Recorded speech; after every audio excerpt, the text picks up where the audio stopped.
ขึ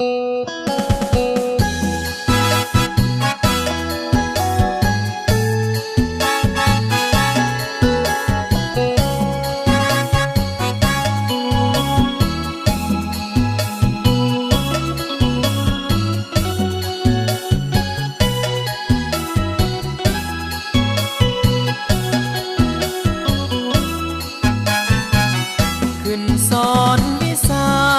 พบปัญหาสมคมยิ้มอยู่นำใจของคู่ยังทนสู้บรรยายปัญหา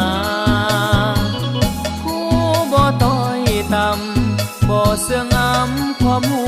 ปัญญาสิทธิสอนทุกวิสาให้ความก้าวหน้าต่อเหล่านักเรียนขึ้นสอนวิสาผู้ตั้งหน้าสุมใจบ่ไหล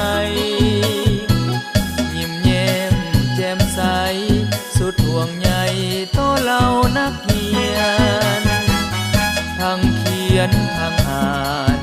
ประสานบรรยายบทเรียนทุกวันผู้ภาคเพียรให้นักเรียนเรียนหู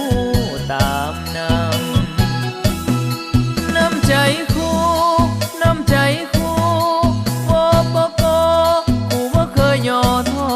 วางตั้งต่อคนขั้วจดจ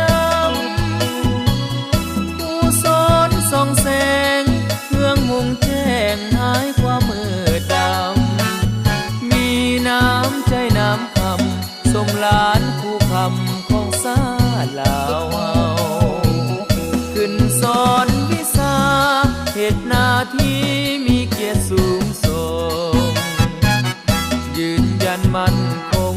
จงฮักแนวทางของพรรคเฮาทับใจศาสตร์ลาวกองทัพลาวให้กองทัพลาวเดินก้าวเข้มแข็งตลอดไป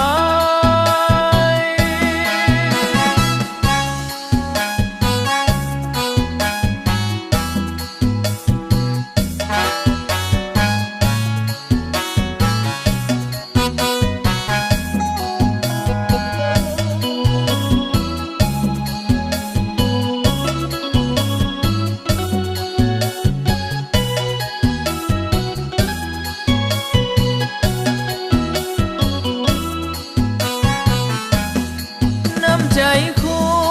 น้ำใจครูวปกครูว่าเคยย่อท้อวางตั้งต่อคนขั้วจดจำ